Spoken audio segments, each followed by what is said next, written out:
toutes et à tous, bonjour ou bonsoir, selon l'heure qu'il se fait en ce moment, là où vous vous trouvez. Bienvenue sur ma chaîne Pressplay, chaîne dédiée à la communication, à l'information, au développement personnel et aux opportunités.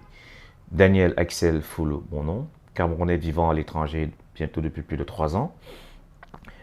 Aujourd'hui, nous parlons une fois de plus des Philippines et des opportunités qui s'offrent, mais surtout des différentes étapes qu'il faut traverser avant d'obtenir un travail, c'est-à-dire que jusqu'à l'aboutissement d'une signature. Press Play, aujourd'hui, ça commence et c'est maintenant. Press Play.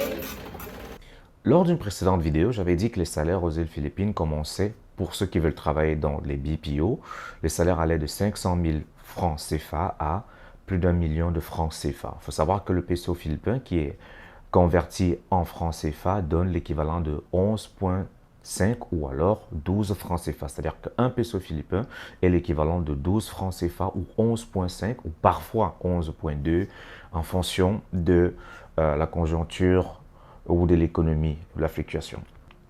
Passons aux différentes, on va dire les différentes options que vous avez pour soumettre votre demande d'emploi. La première option qui s'offre à vous et qui est devenue très populaire après le Covid, c'est l'option de la soumission de son CV en ligne. En effet, vous avez deux sites internet qui sont très populaires, pas seulement aux Philippines. Ces sites sont Indeed et vous avez JobStreet. JobStreet et Indeed postent régulièrement des offres d'emploi des entreprises qui ont besoin des Customer Services Representatives, des Data Analysts, des Team Leaders, des Quality Analysts. Vous allez trouver toutes ces offres dans JobStreet ou dans Indeed. C'est vrai que ce n'est pas également toutes les entreprises qui posent leurs offres dans ces sites-là, mais la majorité, vous trouverez de ces offres là-bas. Comment ça se passe? Alors, vous avez trois façons, je dis bien trois façons, de soumettre votre emploi ou de postuler. Vous avez l'Internet, vous avez la recommandation et vous avez le walk-in. Commençons par l'Internet.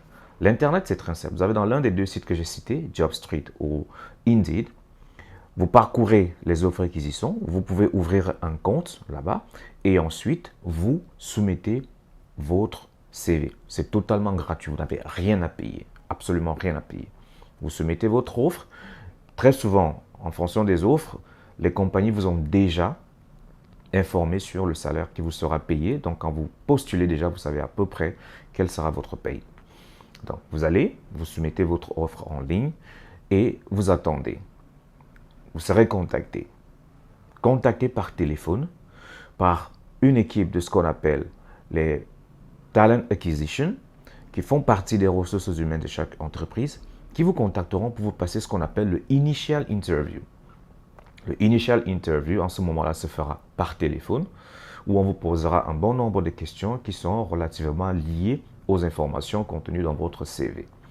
C'est également l'opportunité pour ces Talent Acquisition de voir si vous maîtrisez l'anglais ou si vous êtes capable de vous exprimer en anglais. Il n'est pas forcément question pour vous d'être au top en anglais, mais il est question pour vous de répondre aux questions basiques d'un Initial Interview.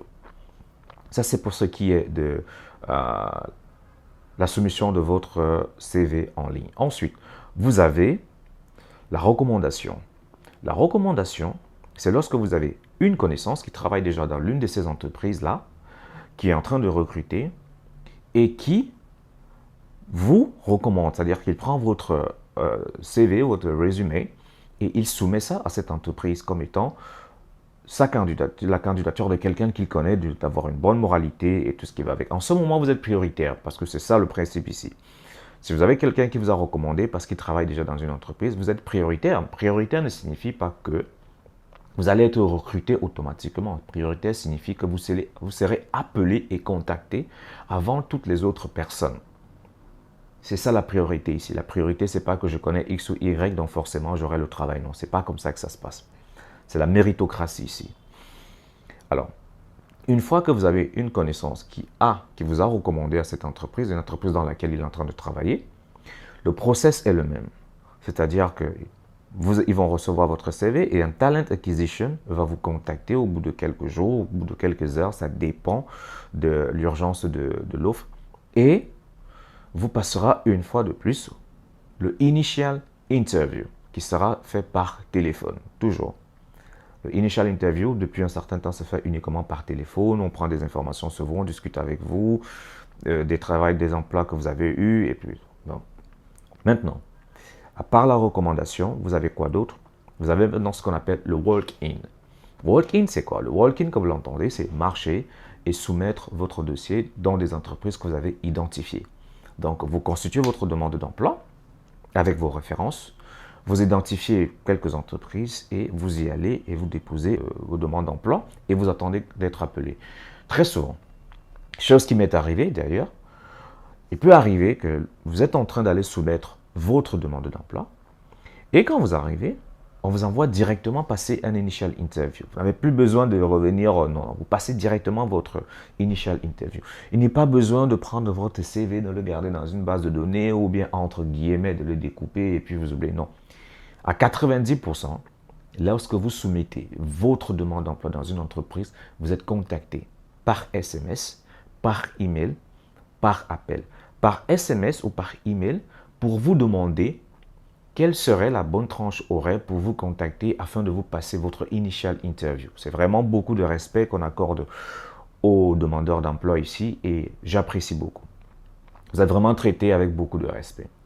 Alors, une fois que vous avez reçu ce SMS ou bien cet email, vous donnez la tranche horaire et le jour où vous estimez être disponible pour passer votre initial interview, on vous appellera à cette journée-là, à ce moment-là, et on vous passera votre initial interview. Alors, si vous avez fait du walking et que vous passez directement à votre entretien, le Talent Acquisition qui vous a passé votre entretien vous demandera de garder votre ligne ouverte. Généralement, ils disent « Keep your line open ». Keep your line open signifie que, gardez votre ligne ouverte à tout moment pour vous appeler si jamais on se rend compte que voilà, votre profil nous intéresse. Une fois que vous avez passé cette étape et qu'on vous contacte généralement, c'est soit pour vous faire passer maintenant un test de langue en français. N'oubliez pas que quand vous venez ici, vous êtes recruté pour vos aptitudes en langue française. Mais vous devez pouvoir vous exprimer en anglais parce que c'est le business language. C'est le business language, c'est avec ça que vous allez communiquer avec vos supérieurs, avec vos collègues, mais le process devra être français. Voilà comment ça se passe. Alors, vous passez un test de langue, ça peut être ce qu'on appelle Baylitz. Vous avez Baylitz et vous avez quelques autres trucs. Ou alors l'entreprise elle-même à son sein peut avoir déjà ces évaluations et vous envoie un lien par email. Vous accédez à ce lien et vous complétez le test de langue. Voilà comment ça se fait. Une fois que vous avez complété le test de langue et que c'est successful, l'entreprise va vous inviter à passer dans leurs locaux pour passer maintenant un autre entretien qui peut être avec le hiring manager qui va maintenant essayer de confirmer que la personne dont le talent acquisition a proposé, dont le profil qui a été proposé correspond. C'est-à-dire qu'en termes de languages, en termes d'expression en français ou en termes d'expression en anglais, et que, effectivement, vous êtes capable, non pas de travailler en anglais ou en français, mais surtout, vous avez des qualités pour comprendre et vite capter ce qu'on va vous apprendre. C'est surtout ça le plus important, c'est-à-dire que le travail, c'est beaucoup plus de la pratique.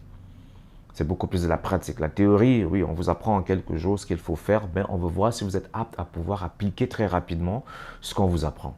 Une fois que vous avez passé ça et que le hiring manager est d'accord avec votre profil, on vous met en contact avec la compagnie mère, c'est-à-dire que le client qui, lui, est une entreprise qui est basée à l'extérieur. N'oubliez pas que nous parlons ici des Business Process Outsourcing, c'est-à-dire que des BPO qui font sous-traiter une partie de leur département par d'autres pays où ils trouvent la main-d'œuvre moins élevée que dans leur propre pays.